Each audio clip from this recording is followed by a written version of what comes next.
I'm now going to do a watercolor house portrait that was commissioned by Nano Engdahl, one of the top selling agents in Lake County. And seriously, if you want to have your house sold, call Nano. She will take care of everything and you can have complete peace of mind when it comes to selling your property.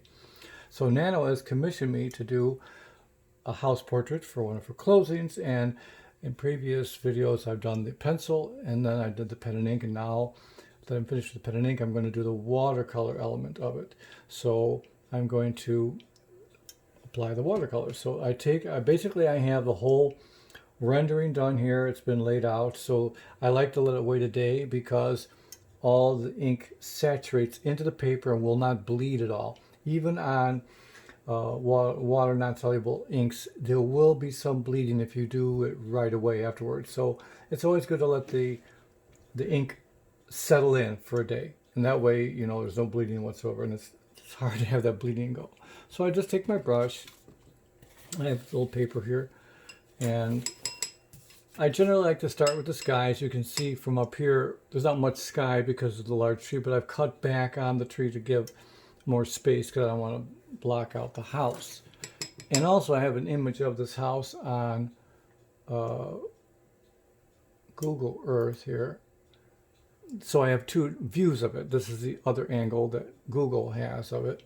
So I can look and see where the tree comes from and where the bushes are over there. Now they've changed the landscaping from, this is an older Google Earth search, so I don't know exactly when it was done. But anyway, that's the structure. That's the most important thing.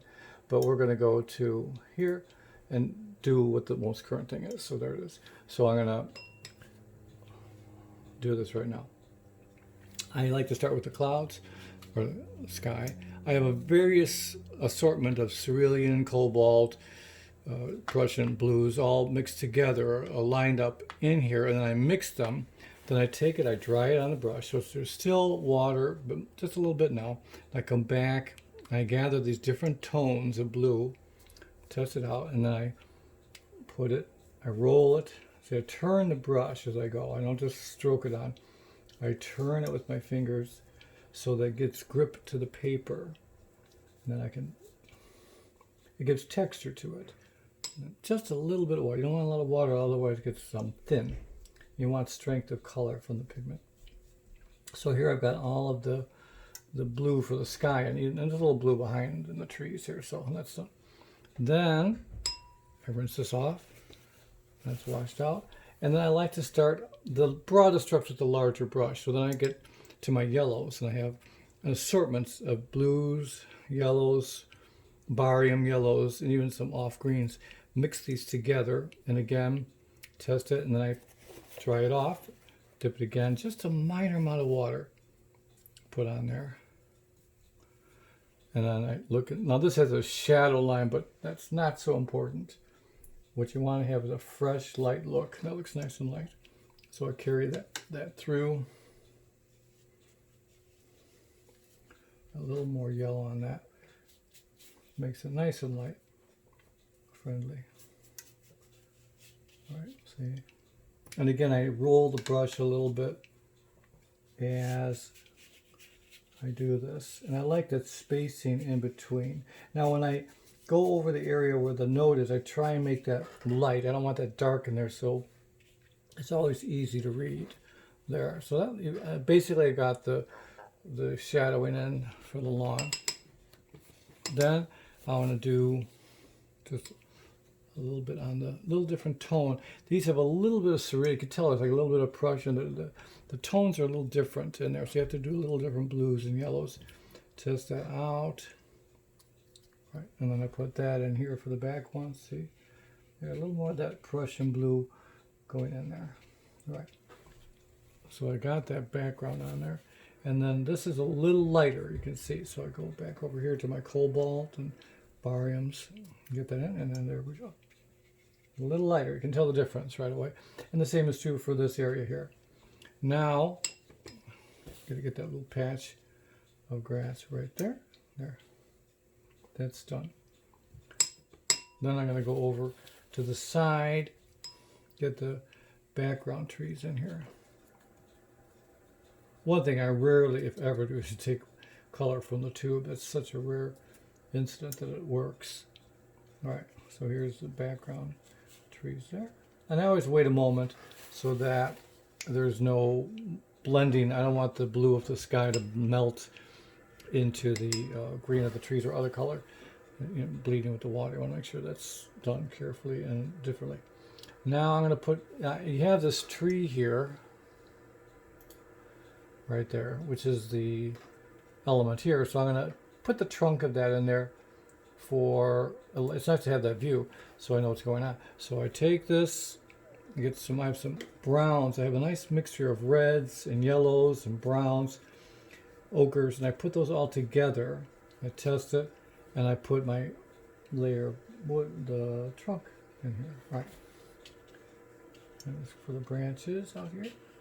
Right. And then a little bit. Right. And there we go. So that's in. And then we have a little bit of wood chips or something down here, so we're going to want to go back to these tones while I have my brush. A little more ruddy to it, a little more reddish than that. So I'll put that in there. There it is. There, that's done. Right.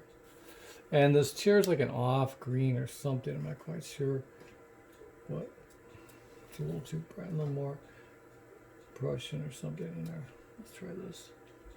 There, that works. There, that's pretty close, I think.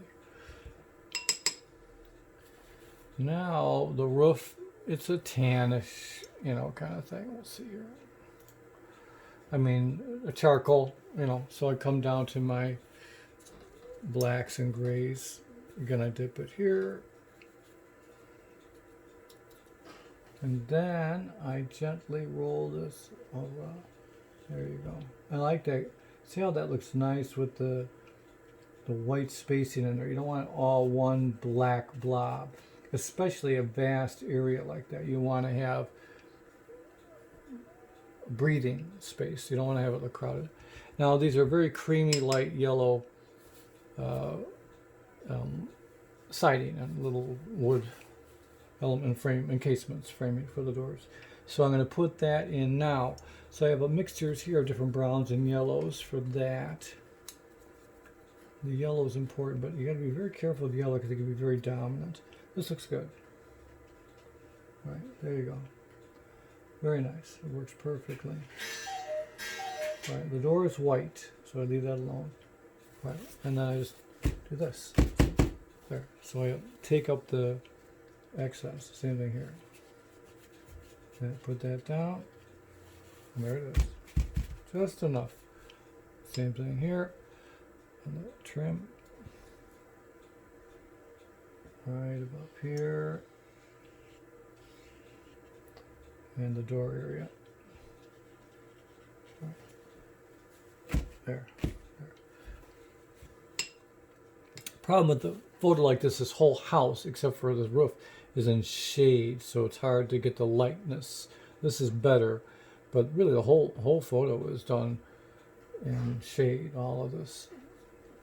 So now to the brick, put the brick in.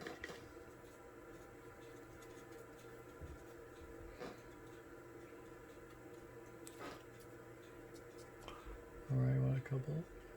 You have some red tone. This has got, you have to do a couple of applications on here because there's tones in this. It's not just one red brick or brown. It's a variant. Now I'm going to have to just wait on that. Right. And then go to the green again for the tree. Mix those yellows. All right, I've tested. Looks good. So now, a little much. There. Twist it. I always turn the brush as I go. Always. There. There. That's good. Good. There.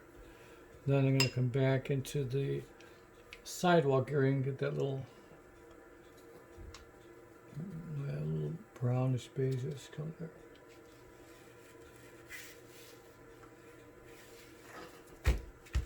There. So it's just very light off. And then the tar, the pitch, or whatever you want to call this, tar, pitch, oil, for the driveway. All right. I always like to have a little maroonish looking, so I don't like black. Just have a little. Oh, we'll tone that off of there. Looks good. Cut that down. Now it's done. Now there's a turquoise, this sort of bluish turquoise shutters here.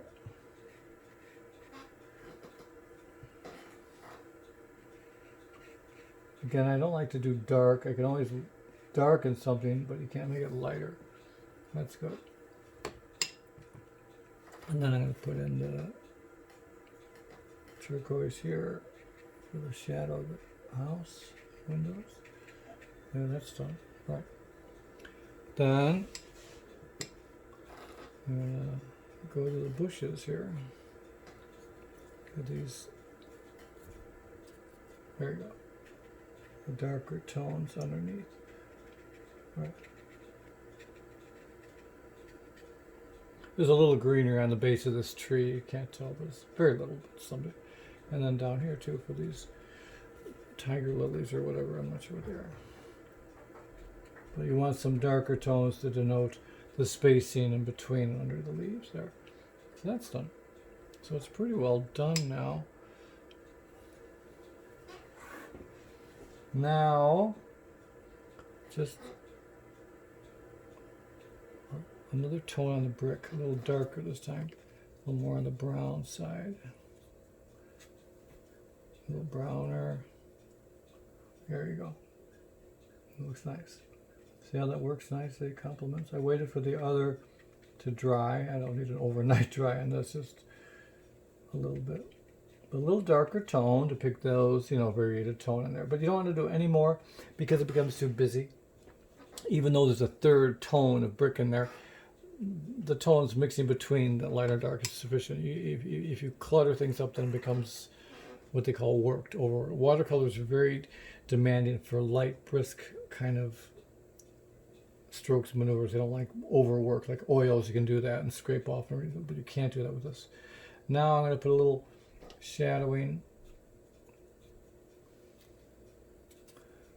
on the side here, right along here.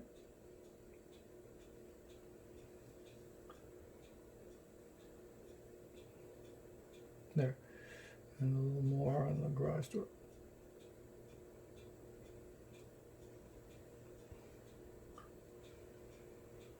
There, and then just a little bit on the above the door area, even though it's not pervasive. I want to have something to bring out the structure right there. That's nice. And then a little more tone down here for the steps. Right there. That's done. And then I want to bring in a little tone on the side here for the darker tone here of verdant colors here. Yeah, a little darker. There.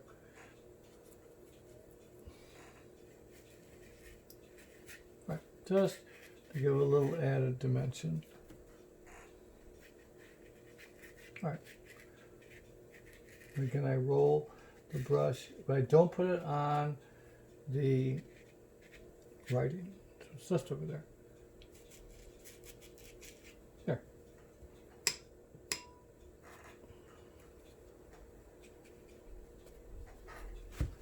There. And then a little more tone over here.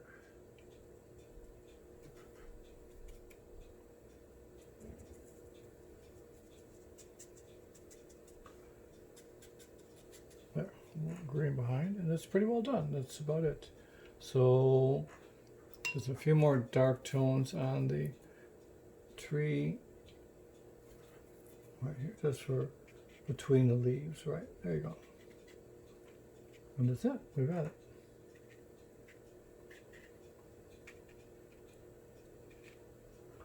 And we are done. Thank you for watching. Have a nice day.